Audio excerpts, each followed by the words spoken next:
Good afternoon, everybody. I want to go over understanding students with ADHD with you. My name is Chris Bradley, and let's get started. One of the things that you have to understand is that ADHD has many stereotypes, and because of that, we as a society have a poor understanding of the individuals that have this trait. So they're going to have physical disabilities, speech language difficulties, an inability to understand social cues, sensory issues, vision impairments, and in some cases they may live with a caretaker during their adulthood.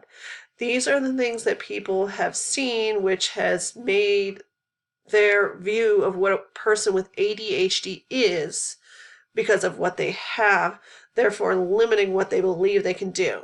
These are their symptoms. That's it. It's not who they can be. There are individuals out there who, because of those who cared for them and took care of them and helped educate them, really worked with them from the beginning, and they are now in movies and things. And there are others who, because everyone kept their perception of what that person with ADHD could and could not do, really never taught them life skills. So now they're 40, 50-year-old adults that are just like little kids because they don't know how to do it. Not their fault, but they weren't taught by the others. So ADHD's problem is the stereotypes that come with it.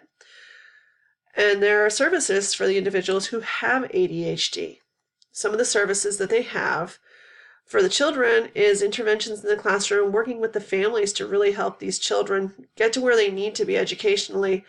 And whenever they do get to an age when they should be doing adult things and getting ready to prepare for life, they have transitional programs to help them with it and support services through different caseworkers that will get them connected where they need to be. To answer the question as for how many students with ADHD are currently being served, it's approximately 11% of the United States population. And have the number of students increased in the recent years? Yes, they have. And it's been a steady increase since, the first listing in this of 2003 to 2011 of approximate increase of 5% per year. Part of that is because of a better understanding of ADHD. And part of it is because now that there is a better understanding, they're able to diagnose and therefore treat students with it so that even if they get diagnosed, they can learn how to cope with it. And so it doesn't affect their lives as badly. There are lots of criteria used to diagnose it, and it has to be over a certain amount of time, a minimum of 6 months in most cases. But the problem is that because of the way the definition has changed and because not every researcher uses the same definition, it's still problematic in diagnosing it correctly. So there may be an overdiagnosis in some areas and an underdiagnosis in others. That has to do with demographics, poverty, things like that. A lot of factors for it. And these are just a few, and although it looks like a lot, of the characteristics that students with ADHD have. And, simple things, simple to us. Getting their homework done, being able to sit down in the classroom, listening to the teacher instead of looking at the bird that's out the window. Very easily distracted, and it becomes difficult for the students, and their difficult behaviors are seen as problematic, and many times if teachers don't have the proper training, they just send them off to the principal's office because they don't know how to deal with it. And as I stated, they send them off to the principal's office because of the characteristics that they have, which include the behavior and conduct problems, the learning disorder, anxiety and depression, difficult peer relationships, and risk of injuries. The risk of injuries was an interesting one because when you're frustrated, you're going to act out. Maybe you're going to hit the wall because you're frustrated because you know that you don't want to be this kid who has ADHD, who can't sit still because it bothers everybody else and then they don't like you because of that. And that makes you anxious and that makes you frustrated. And then you go punch the wall and now your knuckles are bloody.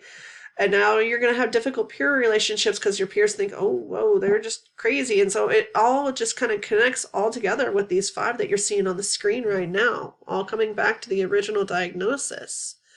And do they all demonstrate the same characters and behaviors? No, they don't. There's combined presentation, predominantly inattentive, and predominantly hyperactive. Combined, they're going to be both. Sometimes they're going to be hyper, sometimes they're going to be closed in on themselves, just really not sure of themselves. But it has to, as I said, be presenting for quite some time, at least 6 months. And according to the according to ID 2004, under what category are students with ADHD identified? I really couldn't find a specific title other than they are under the other health impaired categories. So the reason for that is because you may have ADHD, but it may not always affect your educational outcome depending on what type of ADHD you're presenting. So it's very difficult for them to qualify what it could be classified as, just because there's so many different levels to it. I want to thank you all for your time, and if you have any questions, feel free to shoot me an email.